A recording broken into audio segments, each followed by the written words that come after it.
Welcome to the Scott Townsend Show, brought to you by Dietzo Man Productions. I call it the Up Project, and on the surface, it kind of sounds ridiculous. Watching the movie Up 50 times. Not once, not a handful, but 50. People hear that number and either, I guess they could laugh or ask the obvious question, which is why. And honestly, that's fair because we live in a world that celebrates speed, new releases, new takes, new content. We binge, we scroll, and we move on. So choosing to sit with the same story again and again feels almost rebellious. So here's the truth. I didn't start with a plan. I didn't start with a thesis. I didn't even start with 50 as a number that meant anything. I started with a feeling because Up isn't just a movie, it's an experience. And every time I watch it, it watches me back. The first time you see Up, you're not thinking about symbolism. You're not thinking about themes. You're not trying to survive the opening montage. You're just trying to survive the opening montage. The quiet sequence, the love, the plans, the loss. It hits you before you're ready. No dialogue, no warning, just life happening.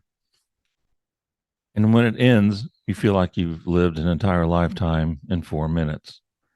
The first viewing is emotional shock. But something interesting happens the second time and the third. And somewhere along the way, you stop reacting and you start noticing. That's where the Up project begins. Here's what repetition does. The first time you watch something, you've focused on what happens. The 10th time, you're focusing on why it happens. By the 20th time, you're asking why it hits me differently now than it did before. The movie doesn't change, but you do. And that's the experiment. What happens when we stop chasing new stories and instead let one story unfold us slowly?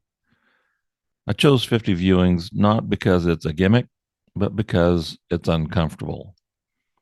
Because after a certain point, you can't hide behind novelty anymore. You can't say, oh, wow, I didn't see that coming. You did see it coming. So now the only variable left is me. My mood, my season of life, my grief, my gratitude. The same scene lands differently on a good day than it does on a bad day.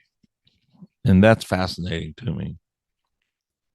I rarely give anything that much attention. Not books, not people, not even ourselves. We skim, we summarize, and we move on. But what if meaning lives in the revisiting? What if wisdom shows up not in the first impression, but in the 15th? Up rewards patience. It's layered, it's quiet, honest. It doesn't shout its lessons, it waits.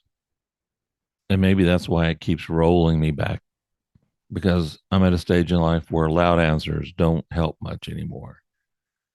And quiet truth does.